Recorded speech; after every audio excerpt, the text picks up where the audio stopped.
The fall event is on beta and it is amazing. We have some more guild raids info and update 1.263 is coming out on Wednesday. Digging into the update first, there's a lot to talk about.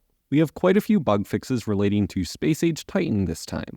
Unlocking a level for one of the new great buildings wouldn't show the correct level that it would be unlocking on the info screen. Spending goods is supposed to give you ranking points, but it didn't when unlocking levels of the Space Age Titan great buildings. Now you're able to get those ranking points from the goods that cost you your entire Forge Point bank. Some languages with longer words, such as German, had really long translations for the exploration sites that did not fit correctly.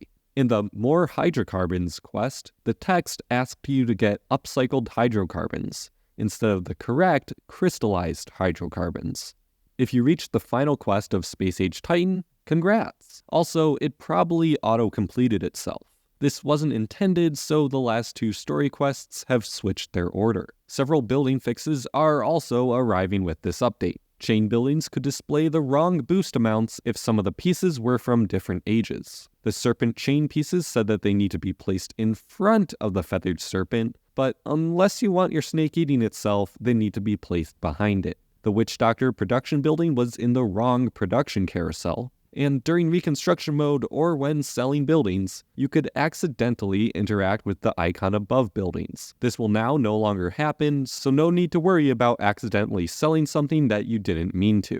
And believe it or not, this changelog still has even more bug fixes. The Quests tab could suddenly disappear, which is obviously problematic.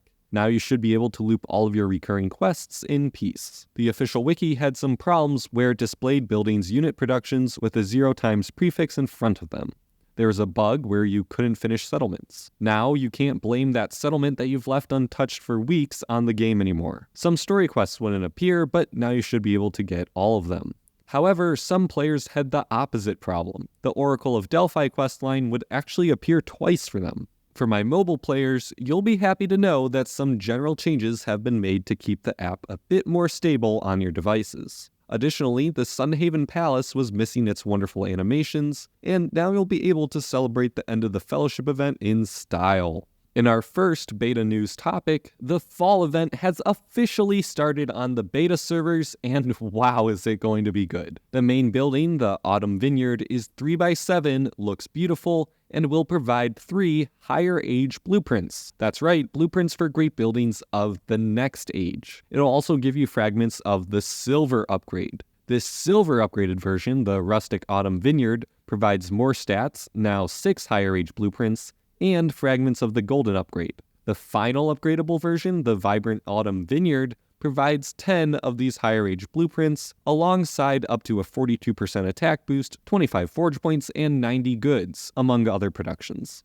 There's also several new buildings, such as the Jumpin' Pumpkin, that is actually a production building that has some strong attack boosts. The Cider Garden, which provides attack boosts, forge points, and a random production of light units. Interestingly, there's a 50% chance that this building provides one next age light unit. That's right, free higher age troops, which is something that we've never seen before. There are also 2 1x1 buildings that provide fragments of the previous 2 buildings, as well as an extremely interesting variant of the Gold League buildings from previous events. The Grape Stompin' Festival provides fragments of the upgrades needed for the Autumn Vineyard, but it is actually available in the Silver League instead of the Gold League. The Gold League is reserved for the upgraded Grape Stompin' Festival, which will give you twice as many fragments. Oh, and not to mention, the Sunflower Oil Press has a golden upgrade now, giving 29 forge points, 62 goods, and 8 units, along with an attack boost. The minigame itself is nothing too new, as it's just a reskin of the previous wildlife event, but all the same, it's much improved in my opinion.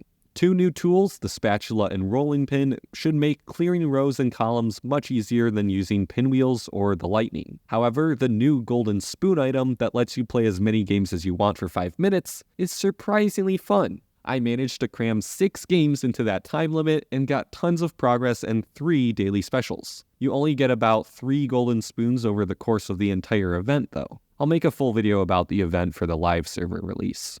Now, before we get to our second beta news topic, guild raids, how about we talk about new great building ideas? Last update video, I asked all of you to submit cool ideas for new great buildings. Your favorite is the Red Fort, suggested by Vroomcar. It would have 2 new boosts, Vengeful Strike, which would boost unit stats when they take damage in a battle, similar to that of Barbarians and Braves on the campaign map. The second boost would be Joker Fragments, allowing you to use them to help assemble fragmented items easier. Thanks to everyone for submitting your entries and voting.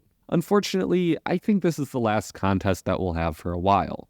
They aren't gone for good, but merely on vacation for a little bit.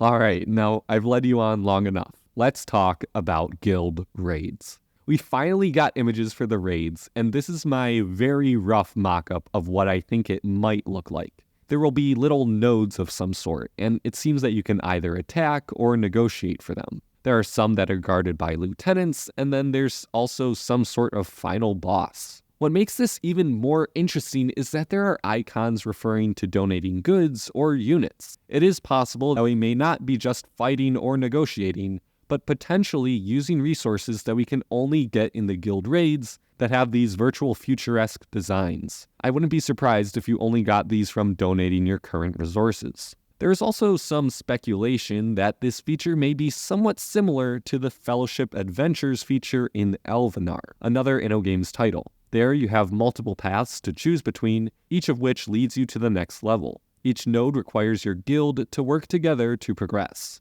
However, what's interesting about at least the Fellowship Adventures is that what you use to progress through the features are called badges. You can collect these badges by performing tasks in your city, such as spending some amount of forge points, training units, or producing certain productions. I'm really not too sure if this is how raids will function in Forge of Empires, but I do know that I'm excited. It'll be nice to get a new guild feature. We haven't had one since Guild Battlegrounds released in 2019. That's going to have to close it out for this bi-weekly news video though. Join my Discord server linked below to stay up to date on all the new features coming out, and I'll see you all next time.